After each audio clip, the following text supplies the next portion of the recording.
To me, Bitcoin's largest scaling question no longer has to do with the price in and of itself.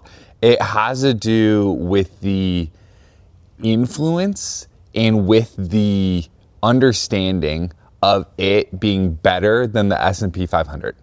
I think Bitcoin as the default growth index of the world, as AI continues to advance and as on-chain stock market continues to become more and more of a thing, that makes the S&P 500, the old way of looking at it, continually more and more like the index of the old world. It's the index of the old world. It's the old way of doing the index. The other thing that I think fuels this comparison is the trend of more and more Bitcoin related entities or entities with Bitcoin on the balance sheet getting included in the S&P 500.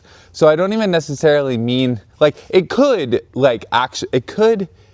in the collective consciousness, there could be a switch from referencing the S&P 500 as the default index to beat to referencing the Bitcoin as the default index to beat. That could happen.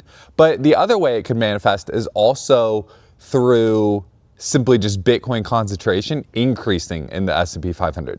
It's not talked about enough that SpaceX has Bitcoin on its balance sheet, Tesla has Bitcoin on its balance sheet, Coinbase is in the S&P 500. I'd have to look up if Robinhood is. I don't know if it is.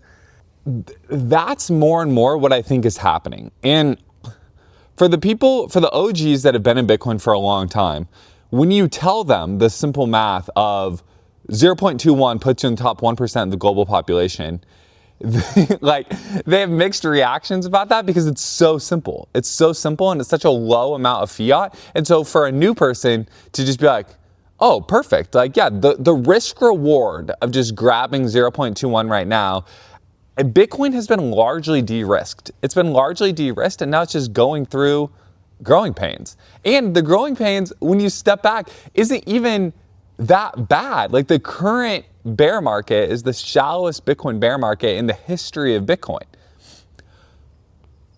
So yeah, I think the OG reaction to the 0.21 thing is fascinating.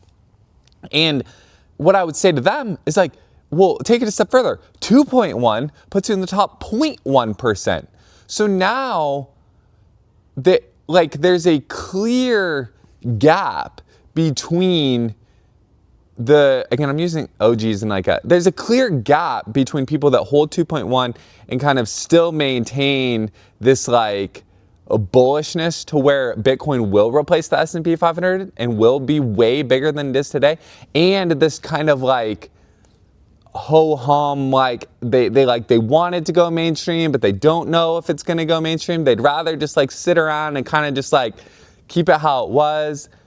There's a huge gap there. Total gap there. And that's why I talk about mindset so much. And that's why I talk about, I kind of mix and match things here because I'm talking to multiple audiences at the same time. My name is Brian. I've been in Bitcoin since 2015. I've been a real estate investor also since 2019. Having both those things combined has made the bear markets not feel as bad to me. I also spent the last several years of my career working inside Bitcoin fintech companies. So I've talked to thousands of people about how they incorporate Bitcoin into their personal finances. And that's where, so I talked to OGs that they were great at talking about Bitcoin, but they're really bad at talking about personal finance. And I talked to the new kind of dividend investors, dividend snowball type people, financial independent, retire early type people that are on YouTube that have largely dismissed Bitcoin and crypto. And then I talked to kind of crypto investors that are so up to date on the crypto news and blockchain, and they're so smart on the on-chain finance part, but they've largely just kind of missed the story on Bitcoin's impact on the global debt market, the corporate bond market, and how Bitcoin itself is growing. So I talked to all those people at the same time. That's where everyone comes to from this channel. Real quick, I want to tell you about my friends at I Trust Capital. If you're trading Bitcoin or crypto inside a regular Coinbase account, regular Robinhood account, you're going to be taxed on those gains. So they're going to send a 1099 and you're going to owe taxes on those gains.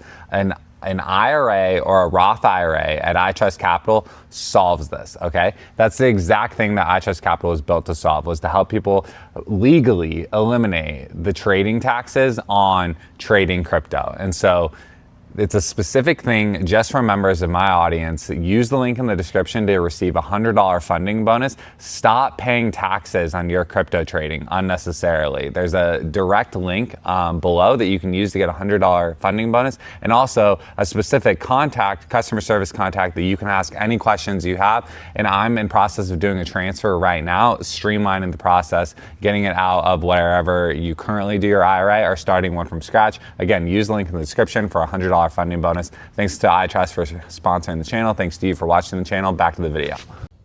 And so real quick, at a high level, there's 3 buckets of things that are happening. Stable coins, USDC is replacing the ACH network. It's ridiculous that dollars don't move 24/7. Like, dollars should not be Monday through Friday, 9 to 5. That's dumb. So USDC fixes that. Bitcoin is impacting the corporate debt market and eventually the government debt market.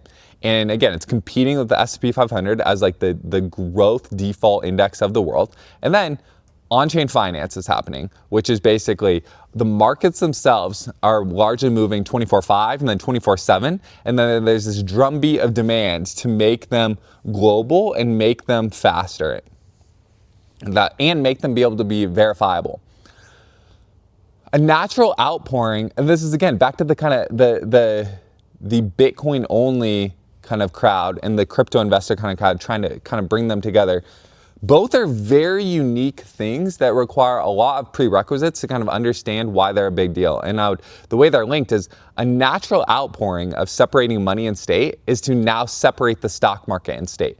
The fact that the United States government has a monopoly on defining what a company is and defining what an accredited investor is, and then multiple other countries all follow this, that's just outdated. That's just not how the world works anymore. It's not how the world works anymore. Check out like everything that I specifically am not an offshore guy. I'm not an offshore guy. I'm an American suburbs guy. I live in the suburbs. I'm 34 years old. I got 2 kids. Like, I'm that guy, okay? And that's why I want to translate Bitcoin for other people that are like that, okay? But the trend of like everything that Balaji is doing with like network state and the concept of voice versus exit and the concept of the decentralization of like what a government even is or the role of government, that's all happening. That's completely all happening. And I actually think that Bitcoin in on-chain finance does that without you having to leave geographically. But some people still will leave geographically, and so the trend is still there. Basically, I'm trying to say you can take advantage of the Bitcoin trend and the on-chain finance trend from wherever you are. But there's been a lot of talking past each other specifically on that topic that I think, again, is what has kind of kept Bitcoin and crypto kind of relegated to this second tier thing among the personal finance community on YouTube and on X. And that's something that I hope to kind of bridge the gap on that. And so if you made it all the way to the end and this resonates with you, there's lots of ways I'd love to connect with you. I would love to hang out with you in person at a roundtable that I'm doing this November, 3 to 5 in Southern California. You can check out that link below.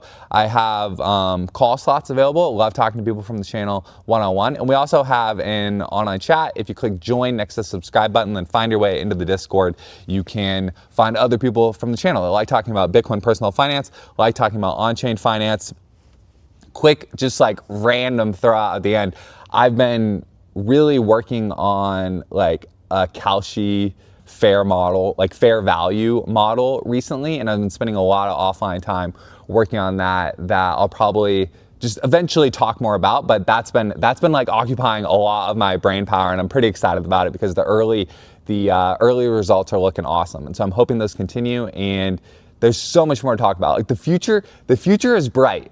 Like the future is bright, and I'm trying to connect with more people that have extreme optimism. Catch you on the next one.